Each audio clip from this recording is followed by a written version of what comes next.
for Monday, May 24th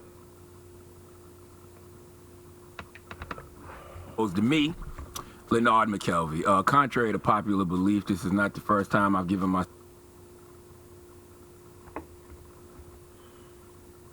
Donkey of the Day, because Donkey of the Day does not discriminate. I mean, I may be kind of biased towards certain people, but I don't have any bias when it comes to myself. If I'm wrong, if something I do or say doesn't sit right with my spirit, I have to apologize and do better moving forward, and that's what I'm about to do right now. I want to apologize to Kwame Brown and Kwame Brown's family. I want to apologize to his father, Bill Brown, and the family of his father. See, last week on this radio, in my attempt to defend a Charleston, South Carolina-born brother like myself, I revealed too much information about that man's family. And even though all that stuff is public record, some things just don't need to be said on the radio, and they definitely don't need to be said by me. When I look back, you know, on the way I communicated that, I communicated it all wrong. And I unintentionally triggered trauma in a lot of folks I grew up with, who I genuinely love. I'm sure I caused a lot of pain for not only Kwame Brown, but for his family, especially his family in my hometown of Moncks Corner, South Carolina. You know how I know? Because I spoke to a few of them. I've been on the phone this weekend with mothers of children and their children. Salute to Shaliba and her daughter, Brianda. I was on the phone with sisters like Wallette. Salute to Wallette. Oh, she cursed me out good. And, you know, I was apologizing for triggering them, causing them pain, because I was casually discussing their family's trauma, man. And that's something that I have to stop doing. That's something that we all have to stop doing. I was talking to my Sacred Purpose coach, Yadi Alba, this weekend. She's like a spiritual therapist. I have her and my clinical therapist, and that's what we were talking about, how we casually discuss each other's traumas. I didn't even think about, when I spoke on, you know, Kwame and his family, how many people were impacted by those things I was speaking on. I mean, that's generational. Okay, I caused pain and unintentionally poked at people's wounds, okay, wounds that will probably never heal. And I can't take back those words, but I can apologize. You know, I think oftentimes we, meaning black people, we fight each other with our demons, whether true or false, whatever is the worst thing we know about a person, or think we know about a person, we default to that, and that was not my intention. I was not in any way, shape, or form trying to paint Kwame in a negative light, okay? That black man is not my op. He wasn't my op when I said it. In my mind, I'm defending that man, but I should have been defending him as Leonard Charlamagne the God McKelvey, the professional, and not Leonard Larry, whatever you want to call me, from Moncks Corner, South Carolina, talking like I'm home in the town on why I believe they need to leave Kwame Brown alone. That was whack, because the conversation didn't even have to go there. The conversation should have been about basketball. Yes, leave Kwame Brown alone because he achieved a goal and a dream that 1.3% of NCAA seniors will achieve, and 0.03% of high school seniors. You know how small a number that is? And, you know, that's just simply being drafted in the NBA. If you play 13 seasons and make $65 million, you're a success, okay? If you work 13 years anywhere and make that kind of money, you're a success. So salute to that man. The only expectations we have to live up to is our own. That's why I always say success is subjective, okay? My views of success may be different than yours. As long as you're happy, that's all that matters. But we didn't even get into that conversation because my mind automatically went to something that it didn't even have to go to. In doing that, I unintentionally caused trauma. And since I unintentionally caused trauma, I have to be intentional about causing healing. I'm not about to sit around and have beef with another black man for nothing. Trust me, as y'all know, I have a lot of real enemies who are gunning for me every day. Kwame Brown is not going to be one of them, okay? I totally understand why Kwame Brown was upset at me. I went low. That wasn't my intention, but in hindsight, it was low, and Kwame took it to the floor with me. And y'all be online so excited, ready to see black people go back and forth and tear each other down. I'm not doing that.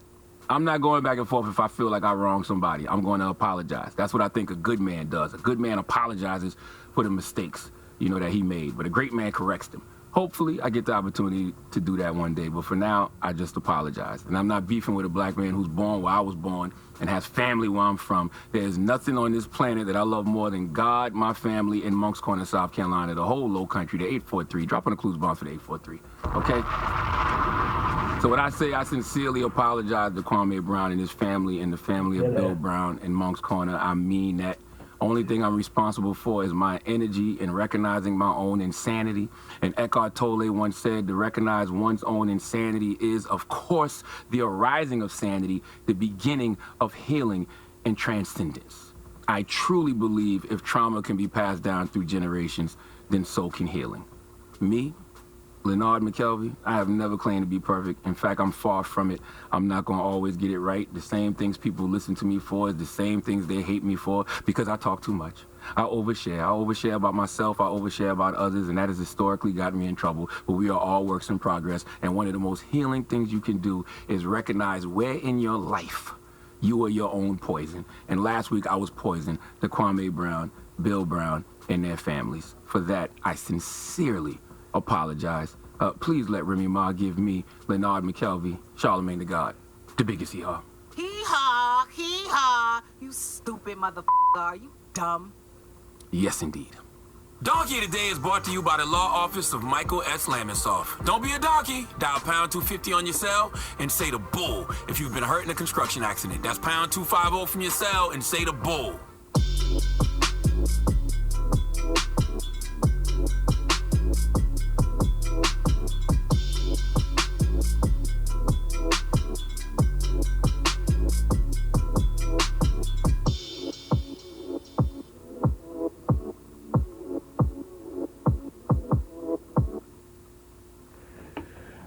Kwame Brown gave this man an ass whooping. He had to come back and apologize because the heat was so strong. Coming from Funk Flaster Flex, coming from everybody in the black community. He had no choice. The cease and desist letter did not work. So his advisors, his handlers said, you must apologize to this man. He's going to destroy your career. Now, it was up to Kwame Brown to accept that apology or not. But what you saw when he attacked Kwame Brown is the real Charlamagne the God. When they tell their dog sick, they suck him on Kwame Brown. But now that they see that his career was going down the drain over the weekend, they begged Charlamagne, please apologize to this man. He is spreading the word across this nation that may destroy or end your career. Kwame has the ability to keep this going. If I was him, once a dog shows you his true colors or a man shows you his true colors, you better believe him. This is not the first time Charlamagne has did this to someone, if not on air, behind the scenes. We must get rid of coons like Charlamagne the God. Because what he did, he tried to destroy Kwame Brown even worse than what Stephen A. Smith did. He feels as though that he's a gatekeeper to the black community. But he was taught a lesson by a former basketball player that you call a bust. Well, that bust after 20 years came alive, and he was kicking everyone's ass, including yours, Charlamagne. And everybody has bent the knee to Kwame Brown. This shows you, never awake a sleeping giant, never poke that bear, because you never know what's going to happen next. And what happened next is we don't know for Charlamagne, because now you got everybody on the hunt looking into his past. If he wouldn't have made those comments, he would have been sitting pretty today. But now he's on the air apologizing, hoping to get sympathy from his viewers and listeners, that maybe Kwame Brown would take his foot off his neck. I want to thank you for listening to BLACKSITE. I hope you subscribe to this channel, smash that like button, but also share this video.